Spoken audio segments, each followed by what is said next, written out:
உண்டோ திரு ஆடிப்பூரத்துக்கு ஒப்பொரு நாள் எமக்காகவென்னோ இங்கு ஆண்டாள் அவதரித்தாள் என்னும் வாக்கிற்கிணங்க இன்றைய ஆடிப்பூர நன்னாளிலே ஆண்டாளை போற்றி வணங்கி ஆண்டாளின் சில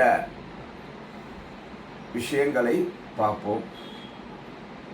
ஆண்டாள் 12 ஆழ்வார்களுக்குள் ஒருவர், அதிலும் பெண் அடியார். மற்றொன்று சிறப்பு, பெருமாளுக்கு பிராட்டியார். மற்றொன்று பக்த கோஷ்டி. ஆண்டாள் பக்த கோஷ்டியிலும் வருவார், ஆழ்வார் கோஷ்டியிலும் வருவார், பிராட்டி கோஷ்டியிலும் வருவார். ஆக பல பெருமையை பெற்றக்கூடிய ஆண்டாளுடைய அவதாரமான இந்த ஆடிப்பூர நன்னாளிலே ஆண்டாளுடைய திவ்ய சரிதமானது ஸ்ரீவில்லிபுத்தூரிலே துளசி நந்தவனத்திலே இந்த ஆடிப்பூர நன்னாளில்தான் பெரியாழ்வாரால் கண்டெடுக்கப்பட்டு தன்னுடைய மகளாவே வளர்த்து வந்தார். சிறுவயது முதலே ஆண்டாளுக்கு கிருஷ்ணனிடம் அளவு கடந்த பிரியம். அவருடைய பேச்சிலும் செய்கையிலும் சிந்தையிலும் பூரா கிருஷ்ணனே நிறைந்திருக்கிறார். இப்படியாக கோதை என்று பெயரிட்டு வளர்த்து வந்த ஆண்டாள் கண்ணனையே நினைத்து கண்ணனுக்காகவே வாழ்ந்தாள். ஒரு சமயம் பெரியாழ்வார் புஷ்ப கைங்கரியம் வடபத்ரசாயிக்கு புஷ்ப கைங்கரியம் செய்து கொண்டிருப்பார்.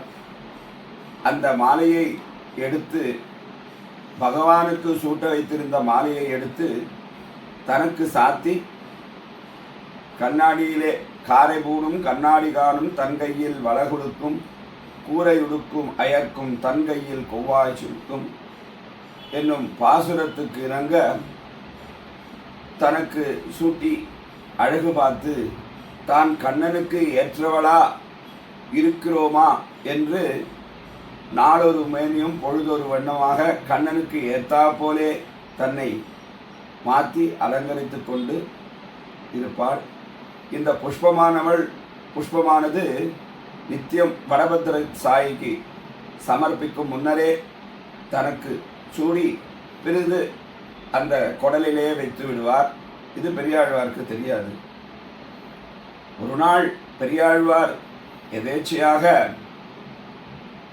வரும்பொழுது இந்த மாலையை ஆண்டாள் சாத்தினது கண்டு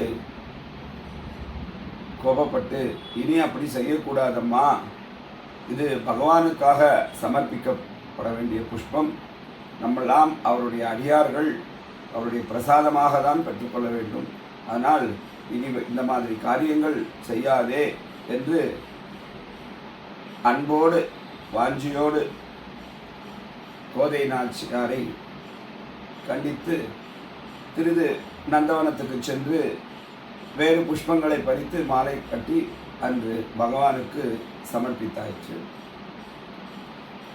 பெரியாழ்வாருடைய சொப்பனத்திலே வடபத்ரசாயி தோன்றி, எனக்கு கோதை சூட்டி கொடுத்த அந்த மாலைதான் ஏத்தமாக இருக்கிறது, ஆதலால் தேவரீர் அதே பிரகாரம் அந்த சூடி கொடுத்த மாலையே எனக்கு சூட்ட வேண்டும் என்று ஆக்ஞை பண்ணினார்.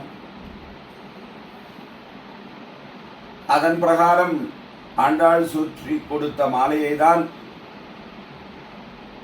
பகவான் இன்றளவும் சாத்தி கொண்டதாக ஐதீகம்.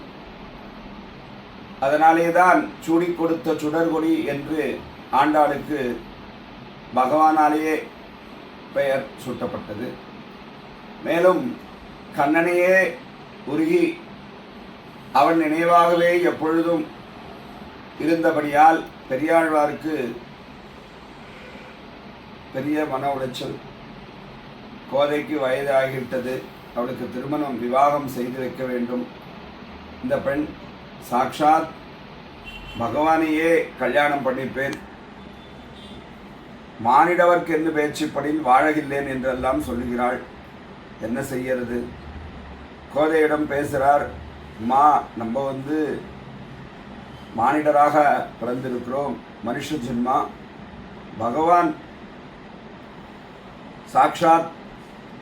சாக்ஷாத் பகவான் ஸ்ரீமன் நாராயணன். அவன் வைகுண்டவாசி, ஸ்வர்க்கத்திலே தான் அவர் இருப்பார். எப்படியுமா இது சாத்தியம் என்று கேட்க,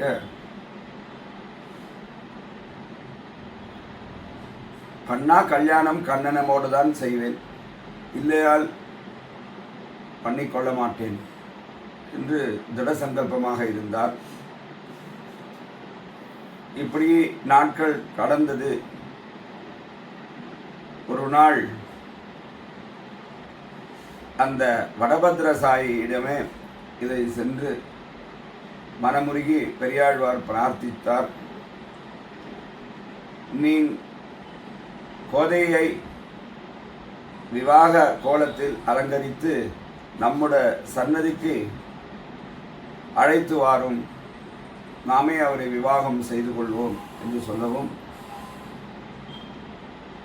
அற்றற்ற மகிழ்ச்சி ஆழ்வாருக்கு. பெரியாழ்வார் உடனே கோதையை அழைத்து கொண்டு வரபத்ரசாயியிடம் சன்னதிக்கு சென்றார். உடனே ஒரு ஜோதி ரூபமாக மாறி பகவானுடைய ஹிருதயத்தில் கலந்தாள். உடனே பக்தர்கள், ஊர் மக்களில் பெரியாழ்வாருடைய பிரார்த்தனை, ஆண்டாள் வாரணமாயிரம் சூழ வலம் செய்து நாரண நம்பி நடக்கின்றான் இன்னதிர் பூரண பொற்குடம் வைத்து புறமெங்கும் தோரணம் நாட்ட கனாக்கண்டேன் தொழினான் குங்குமம் அப்பி குளிர் சார்ந்த மட்டித்து மங்கள வீதி வலம் செய்து அங்கு மஞ்சனமாட்ட மற்றும் காப்பு நான் கட்ட கைத்தலம் பற்ற, இப்படியாக பல விவாக சடங்குகளோடு தன்னை ஈடுபடுத்தி இந்த திருக்கல்யாணம் நடக்க வேண்டும் என்று ஆண்டாள் தன்னுடைய கனவுகளை எல்லாம் பாசுரமாக பாடினார்.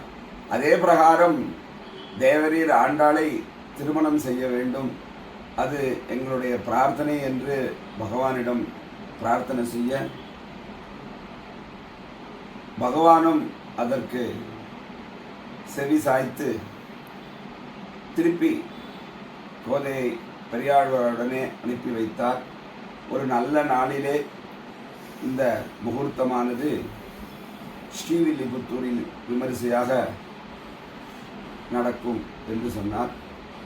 பின்று பெருமாள் அதே பிரகாரம் கோதை நாச்சியாரை ஆண்டாளை விவாகம் செய்து அந்த என்னென்ன அந்த சடங்குகள் உண்டோ விவாகத்தில் எல்லாம் ஆண்டாளுக்கு மனோகப்பும்படி செய்து திவ்ய தம்பதிகளாக நம்முடைய ஸ்ரீவில்லிபுத்தூரிலே வடபெருங்கோயிலானுடன் சேவை சாதித்து நமக்கு எல்லா மங்களயமும் அருளுகிறார். இந்த ஆடிப்பூர நன்னாளிலே ஆண்டாள் வலபத்ரசாயி பிரார்த்தனை செய்து நாம்